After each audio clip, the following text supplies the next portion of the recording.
Hey everybody. Alright, today's video is our first look at the F250. So stick around for it. Let me know what you think. And make sure you hit that like button, subscribe, and give me a comment in the bottom there. Let me know what you think. Alright, cue that intro.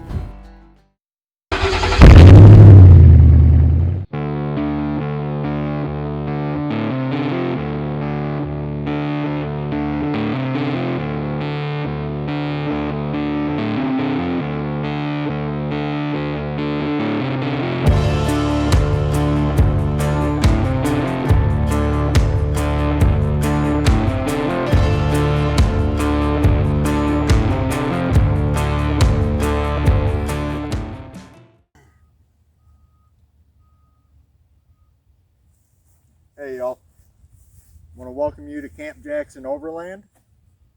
My name is Dan, and this first video we thought we would do a walk around of the rig we're going to be building.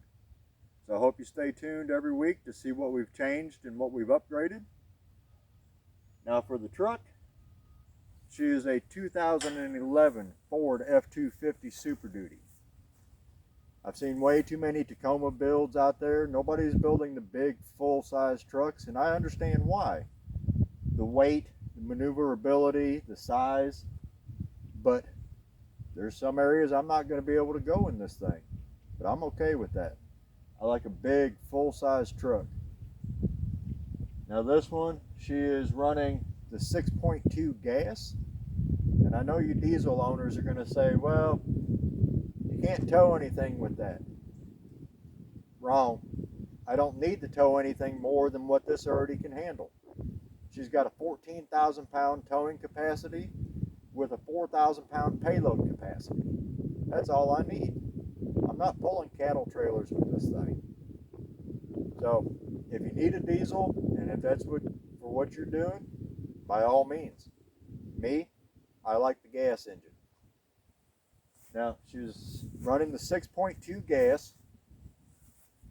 She has the Torque Shift 6 6-speed automatic transmission in it, and Dana axles with a locking rear differential in it. Now this thing is what I've been heard referred to as the peasant model. She is a no frills model. There's no electric door locks, no cruise control, no automatic four-wheel drive. It has a shifter on the floor for it. And I'm good with all of that, because when I'm out in the woods or on the back roads and we're out camping somewhere, if something breaks, if it's mechanical, I can fix it. She was originally purchased as a work truck and currently still serving double duty. I drive it every day for work, and also trying to build it out at the same time. She is running the Toyo Open Country 31 by 11 tires on there, stock suspension, and that's one of the upgrades we're going to be making, is putting the 6-inch suspension lift on it and bumping the tires up to a 37 or a 38 by 12s. The bumper you see on here, that came with it. When I bought the truck, it was already on here. She's solid steel, every bit of it. It's good for that occasional cow that gets out in the road or in the pasture. You can give them a little nudge on the hind end and get them to move. It's also good for those pesky Tacomas that get in your way. You can give them a little nudge too. Hey Tacoma owners, I'm just kidding. No, I'm not. She is the extended cab with a full 8-foot bed on it. And I do like the 8-foot bed. The 6-foot beds I always have a problem with. I've always referred to them as just good for gathering groceries. They're not long enough to even put a 8-foot long 2x4 in them without it hanging out over the end. I want a full-size truck, and that's what we're going to work with here. This one we already had, and I do believe in working with what you got. Don't go out and buy yourself a $50,000 truck and then sink another $50,000 into it. For what? the one you have will work just fine. The lighting on here, we have added the 52-inch light bar up on top, and that's from Nightlight.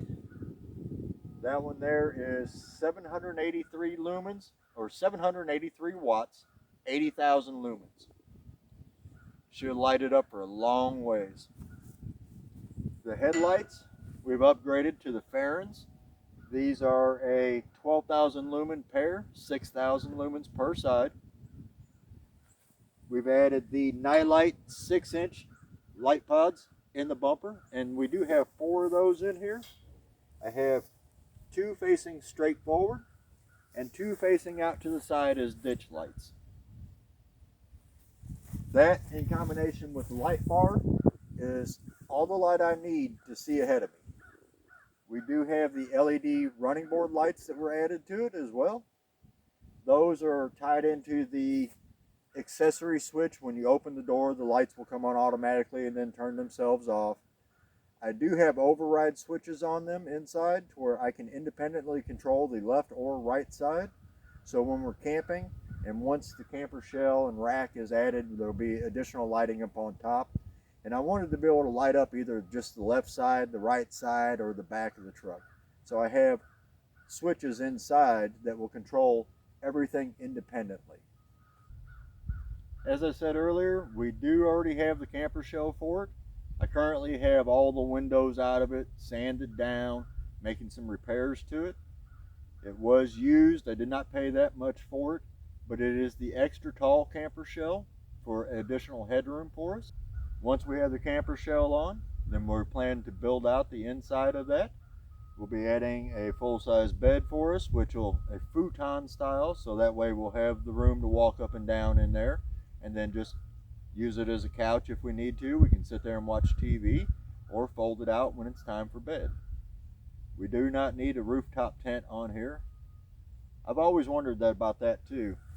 The folks with rooftop tents, if you're out and you're headed out on a journey and you don't have a place to camp for the night, you just stop at a rest area, do you open up the tent on the rooftop then at the rest area?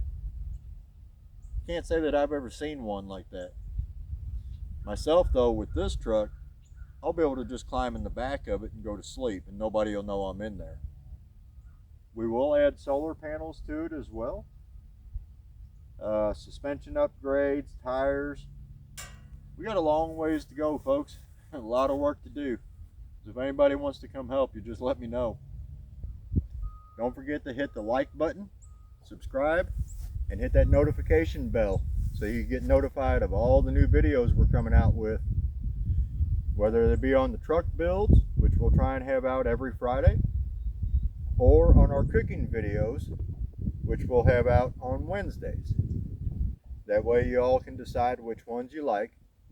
So stay tuned, like, subscribe, hit that notification bell, and join us every week for more.